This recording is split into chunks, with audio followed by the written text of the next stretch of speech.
Hey guys, well, this is going to be a new series, but it's going to be called Augustus Reviews, and I'm going to be reviewing Captain Underpants, the first epic movie.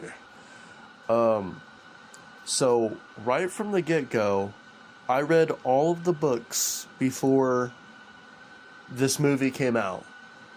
And this movie came out 9 years ago, and a fantastic job was done by Ed Helms as Captain Underpants, and then perfect casting as Kevin Hart with George Beard, and Thomas Middleditch as Harold Hutchins.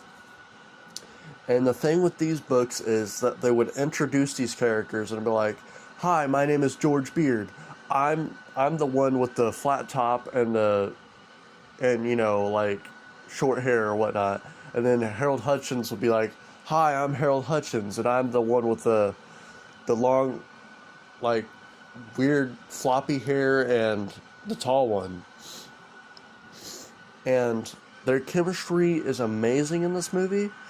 And when the DreamWorks logo starts up, I like that they do the da da da da da da da da da da. Like the like they sing along with the DreamWorks music, and then it cuts into them reading the comic book, which they make all their comic books about Captain Underpants, and the freaking lines are iconic because his main line is, "I stand for truth, justice, and all that is pre-shrunken continent." And, he's faster than a speeding waistband. His underwear is more powerful than boxer shorts.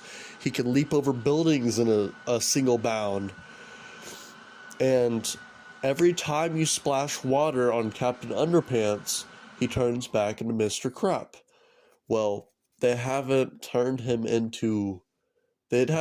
principal into Captain Underpants yet, but I like the idea that when he's not Captain Underpants, he's pretty much just a bad guy.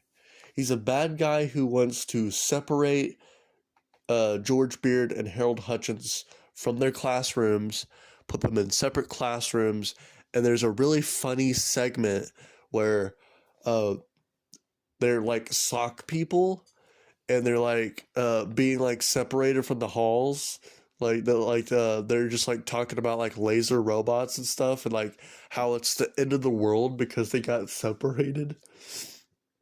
And this movie combines the first four books.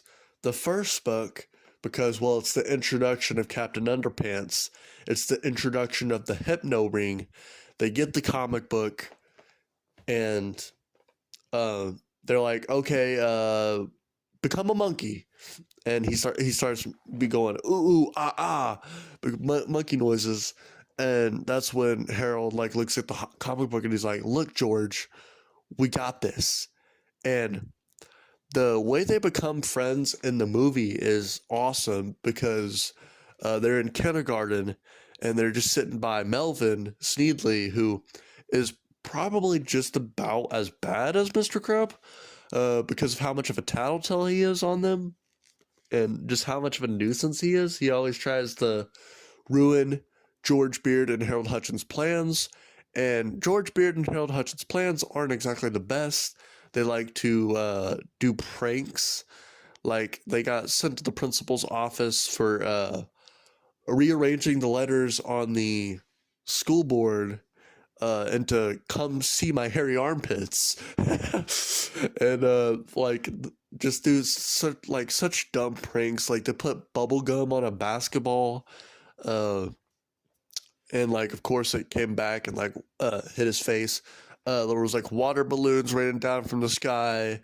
uh there was they put a tiger in one of the teachers' rooms. They changed the sign of the men and women's restrooms.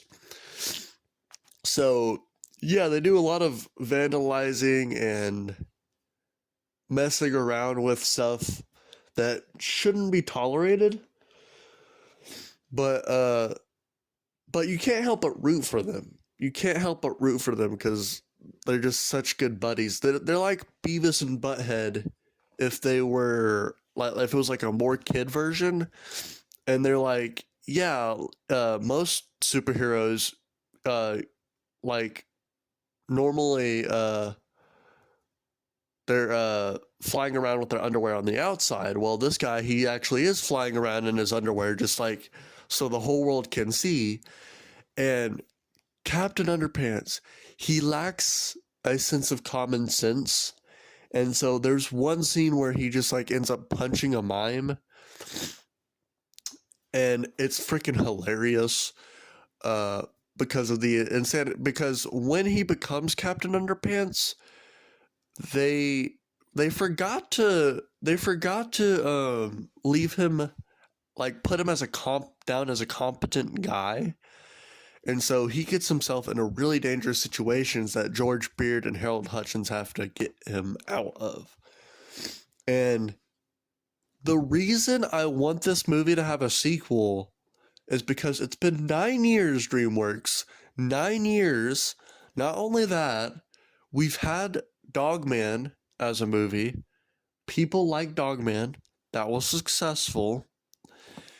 And why the heck would you put why would you in the title put Captain Underpants, the first epic movie, if you're not going to make a second epic movie?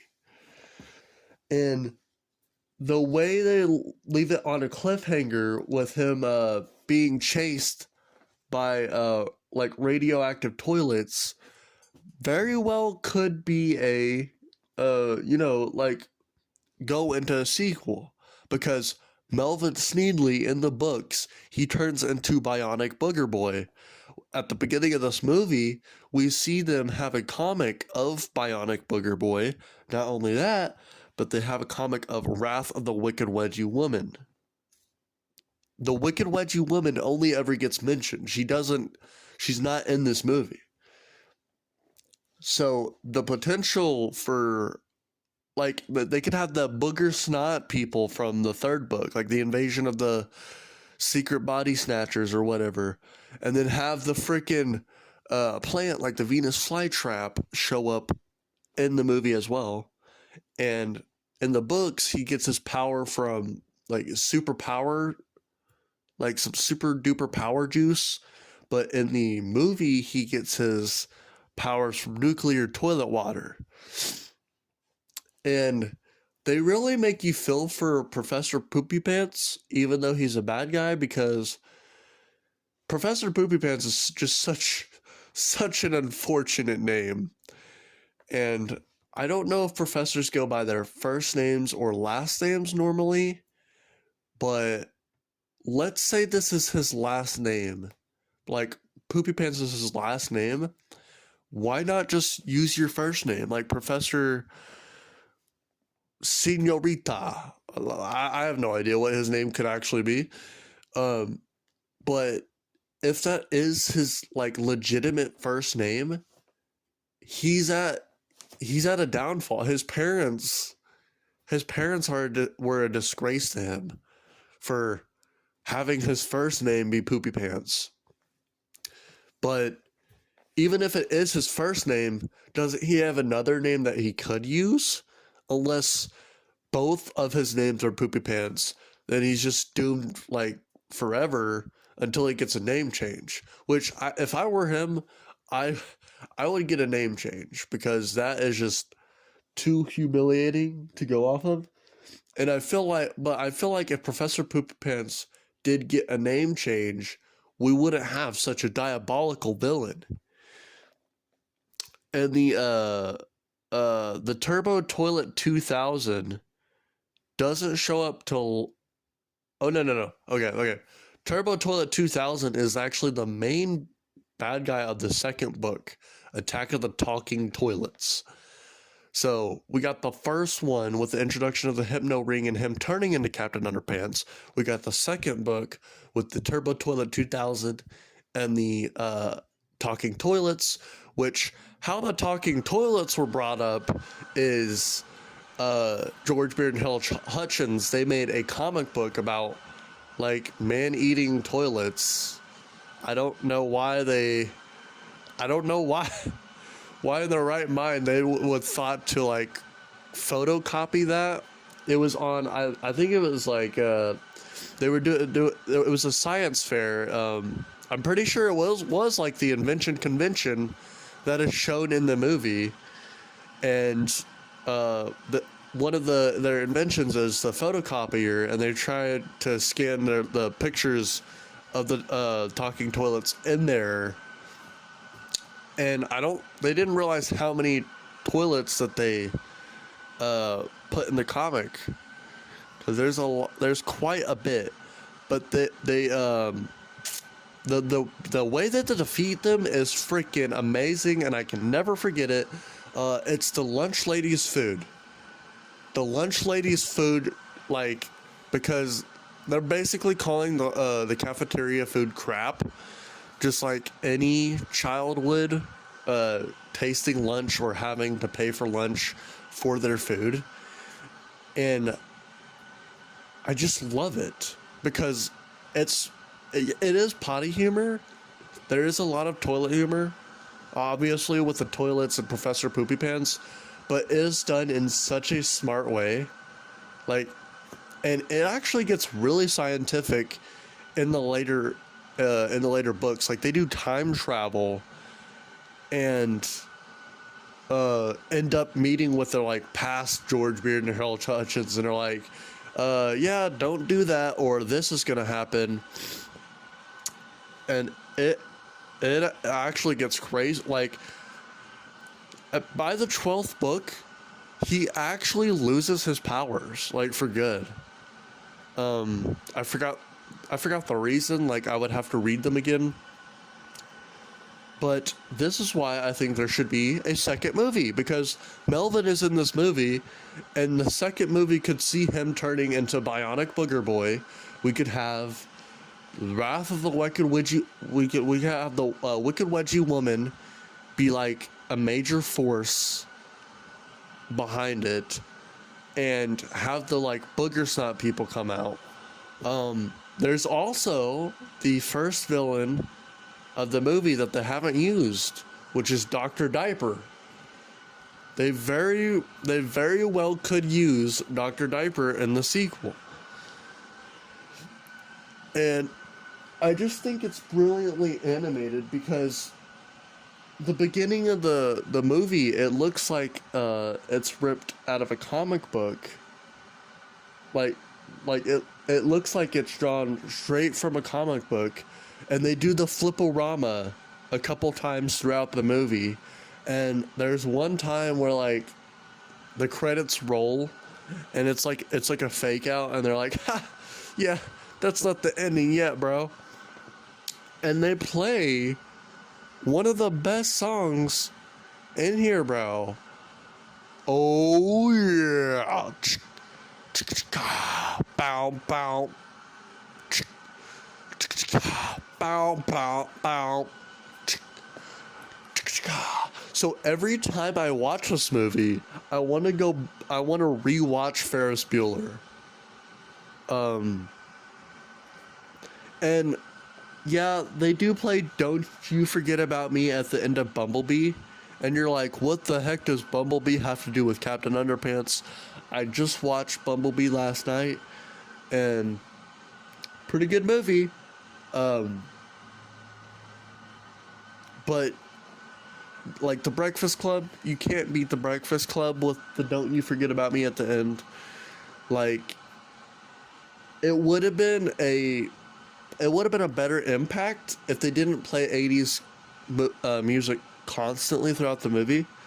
I like the fact that they played 80s music constantly throughout that movie, but they could have, if they used it more sparingly, Don't You Forget About Me could have had a bigger impact, because it was funny, like, seeing Bumblebee watching The Breakfast Club and pumping his fist up. But back to Captain Underpants. there is a part where they go to the Ferris and they try to snap him out of, snap him back into Captain Underpants, because that's the trick. When they pour water on him, they can snap him back to, or when they pour water on him, he turns into Mr. Krupp. When they snap, he turns back into Captain Underpants. But if it's like a serious rainstorm or like thunderstorm or whatnot, forget that, because he is going to get wet until he gets inside. And lo and behold, if they try to snap their fingers inside of the building, and Captain Underpants likes to go places. He likes to go outside. So if he tries to go outside of the building and get rained on, he's just going to turn back into Mr. Krupp again. So I just love the double entendre of that. Like, you feel bad for the villain because of his name. And he gets made fun of, and he could have been an actual true genius if they took him seriously. If they actually took him seriously. But, you know, the matter of the fact is, if he didn't have such a disgusting, ugly name, Captain Underpants wouldn't have a foe to fight. And I can't remember who plays Professor Poopy Pants, because unfortunately the back of the Captain Underpants DVD doesn't list any of the actors' names. Like, I legitimately forgot if Ed Helms was George Beard or Captain Underpants, but he's Captain Underpants. Thomas Middleditch, like I said, of course, is freaking Harold Hutchins, and then George Beard, like Kevin Hart as George Beard. That is just perfect casting right there.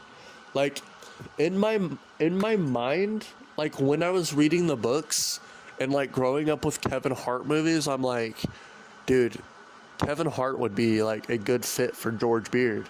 And then it happened, and I'm like, no way. And I got to see it with my friend, who is no longer my friend, and well, it's like I still want him to be my friend, but we just kind of like separated, went our separate ways.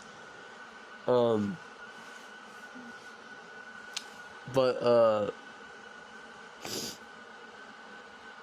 at the time, like, fun story time. But in the 6th grade, my man he was kind of a bully to me, or like he was just kind of like, not like physically abusive, but just like kind of like name calling and like sensitive or whatnot. And I like turned him around to become my friend, and like I went over to his house a couple times, watched some Billy Dilly. He liked some wrestling, and we played like Star Wars Battlefront. Those memories I will never forget about. I will never forget about. But it just pains me to see him on social media now, because now I see that he has like long freaking mullet hair, and like he's not the same person that he was before. Like, he just feels like he's kind of like the bad boy now. And you know, he's a manager of Burger King, like where he works. It just happens to be a coincidence that I got a job at Burger King, but in a different state. Cause like I would have applied for Burger King down there, but things happened, and yeah, brings a lot of good memory. There's like a lot of good memories and a lot of like painful memories to shove down. But overall, like, this is a fantastic movie. And one more scene I have to talk about is I freaking love the Saturday song. Like when they're like, I love Saturdays. Anything is possible. I love Saturdays 'cause I can wear my pajamas all day. And I remember like having Saturdays and Sundays off, and that was my mentality. Like they're they're so relatable in the fact that everybody everybody thought that when they were in school, because once it was Saturday, it's like, yeah, bro, like this is amazing. And it immediately gets shut down when they have to go to the invention convention. They absolutely despise it, because anything that's school related or homework related, they despise, and that's why they do pranks at school, because they find school to be boring and pointless. And I have to agree to a certain extent, but at their age, like I feel like their grown up selves would be more mature and realize that what they did was kind of stupid. But like, bro, and if they made a sequel, they could possibly tie it into Dogman. Like they could have like Captain Underpants, maybe have like Dogman as a sidekick or something. And like they never like crossovered in the books, but that's just what I would like to see. That is what I would like to see. The Dave Pilkey cinematic universe, and now they have Cat Kid, and I'm not a like it's too kiddie now. Like that's just not my style. And the first couple Dogman books I kept up with, but he was making a lot of Dogman books to where I think he was making like 2 a year. And Captain Underpants, I feel like got overshadowed by Diary of a Wimpy Kid. And Diary of a Wimpy Kid just took off, and Captain Underpants didn't really get past a movie. Like one movie. Diary of a Wimpy Kid has had 4 movies. What the heck, man? And I loved Captain Underpants just as much as Diary of a Wimpy Kid. Like, I still do. And do I feel like they should make more Captain Underpants books? No. Just because of the way the 12th book ends. Was I sad when when I like read the book and knew that was probably going to be the final book? Yes. And so it's just an annoying rise and fall of Captain Underpants that I wish could get like revived somehow. Like there was a show about it, and DreamWorks cannot make good shows to save their life unless it's Penguins of Madagascar. That's it. That's literally it, because Barnyard, that's Nickelodeon, and that was a banger of a show. And then there was one other show that they did based on, Kung Fu Panda, Legends of Awesomeness. That was also DreamWorks. That was fire. Those 3 shows somehow were like funny enough and didn't have to have the returning cast back for the show. Like they made it work. They kept the same animation style and it worked. But like the home show looks disgusting. The Boss Baby show, what are we doing here? How to Train Your Dragon show, wasn't really a big How to Train Your Dragon fan. I know that's gonna make a lot of like some people angry. I'm not that big of a How to Train Your Dragon person. First one was alright. Second one is great, but like they're just not very rewatchable to me. Um, I don't know, man. Like I like the relationship with Hiccup and Toothless, but Hiccup as a character just doesn't do it for me sometimes. Like there are some like better animated movies out there. Like I don't know, man. I would like rewatch Megamind and Rango any day rather than have to sit through the How to Train Your Dragon movies because the How to Train Your Dragon movies are like the animated equivalent of Pirates of the Caribbean. They're boring and they put me to sleep. That's just that. And I love dragons, bro. Put me on Lord of the Rings, Game of Thrones, I'll eat that up. But, anyways, I hope y'all enjoyed this extra long review of Captain Underpants. Not every review is going to be this long. I just have a very passionate stance when it comes to Captain Underpants, and I just feel like more should be made from the franchise. Um, but peace out, and I'll see y'all tomorrow.